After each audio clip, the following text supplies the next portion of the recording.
Y fue así que con el declive de la figura de Fulgencio Yegros, el 3 de octubre de 1814 el doctor Francia volvió a llamar a un congreso donde se votaría la propuesta de pasar de un consulado a un gobierno unipersonal. Mariano Molas propuso al doctor Francia como dictador y en amplia mayoría el doctor Francia fue nombrado dictador supremo de la República por un periodo de 5 años. Luego de esto, el doctor Francia impuso como medidas económicas el monopolio de la madera y después a casi todos los productos producidos en el país. Así el dictador se encargaba directamente del comercio exterior y también empezó una represión a los españoles que vivían aquí, a quienes les fueron sacados sus privilegios coloniales, bien ahí, confiscados sus bienes y estaban en constante vigilancia. Y también a la iglesia. También el doctor Francia particularmente fue consolidando su poder, reemplazando y nombrando a militares que fueran leales a él. No pasó mucho tiempo y el 30 de mayo de 1816, ya con el poder consolidado, se llamó a un nuevo Congreso Nacional donde el doctor Francia fue nombrado dictador supremo de la República a perpetuidad con calidad de ser ejemplar y dándole al doctor Francia la facultad de llamar al Congreso Nacional cuando él considerase oportuno, y no lo hizo nunca. Recién a su muerte en 1840 el Congreso se volvió a reunir. Y fue así que el doctor Francia concentró todos los poderes en sí mismo. Legislaba, ordenaba y juzgaba. Todo era moldeado bajo su suprema voluntad, hasta la iglesia.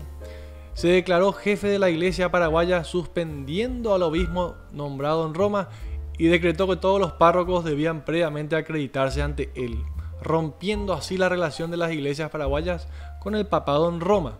Redujo los días de los feriados religiosos y prohibió las procesiones. Empezó así una época de represión de ideas. La más mínima opinión en contra del gobierno era castigada como un crimen ordinario y las cárceles se llenaron de presos políticos y personas que simplemente se quejaban del gobierno. A los presos se les confiscaba sus bienes que pasaban a manos del Estado y esta dureza definió su gobierno, pero trajo estabilidad y orden. Era tanto el caos que había en las provincias vecinas del Paraguay que muchos venían escapando del desorden y la inestabilidad hacia el Paraguay. La dureza y la intransigencia de su gobierno llevó a que se organice una conspiración en 1820. La conspiración orquestada por varios próceres de la independencia con la ayuda de los españoles y los aristócratas que fueron reprimidos durante varios años por el doctor Francia, se plasmaron en un plan para asesinar al dictador el Viernes Santo de 1820, mientras recorría la ciudad por la tarde. Pero la conspiración fue descubierta y muchos integrantes llevados a la cárcel durante años. Entre ellos, Fulgencio Yegros, fusilado en 1821, Pedro Juan Caballero, que se suicidó en su calabozo tiempo después de su captura, y Vicente Ignacio Iturbe Domínguez, que estuvo 15 años preso para morir fusilado en 1837. Todos ellos fueron próceres de nuestra independencia. Se iniciaba así el gobierno del terror. Desde aquel entonces, cada vez que el doctor Francia salía a recorrer la ciudad, las puertas y las ventanas eran cerradas por el temor.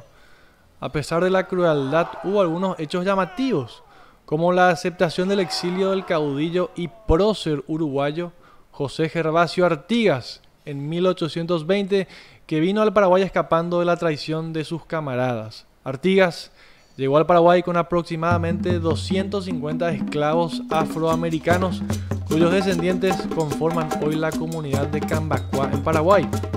También un extraño evento involucró a un sabio francés llamado Aimé Bonpland, que fue retenido en 1821 en la frontera. Estaba cultivando yerba mate, que era un producto monopolizado por el dictador.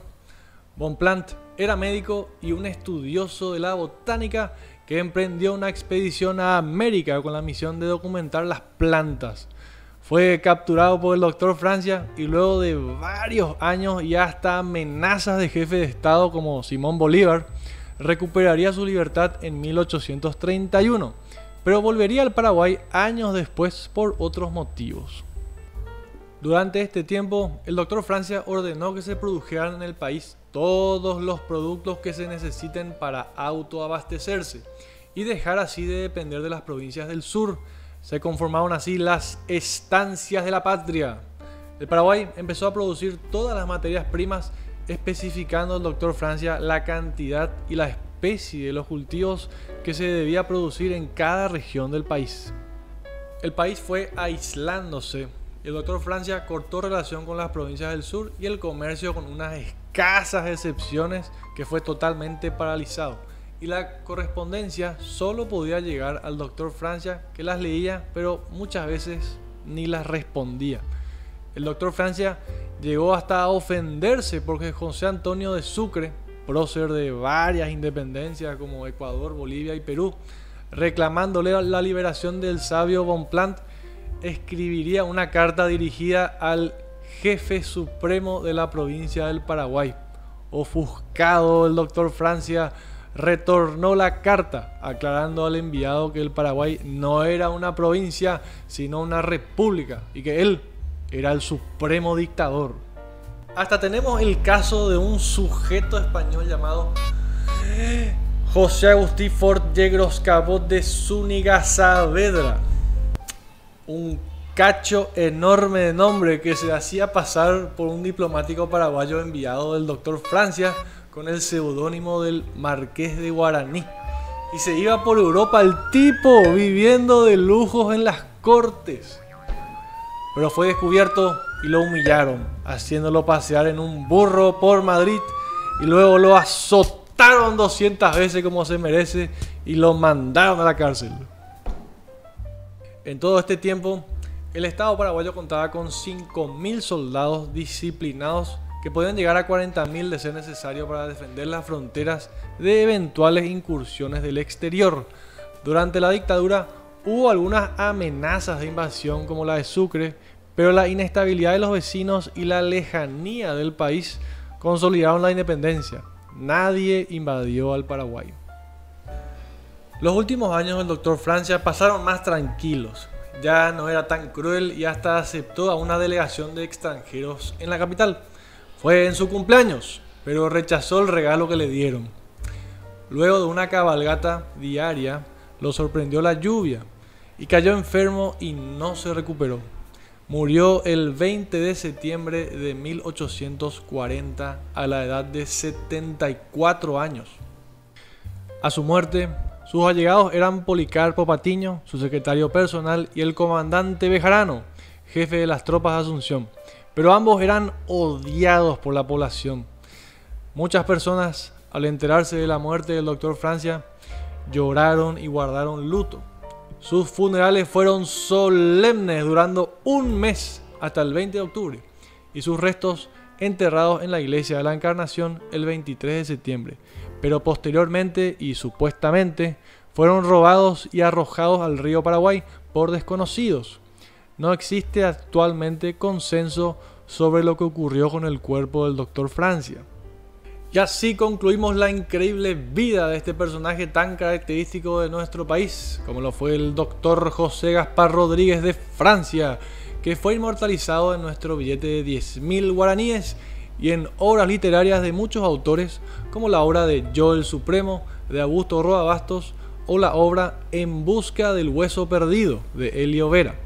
Así que espero les haya gustado y nos vemos la próxima.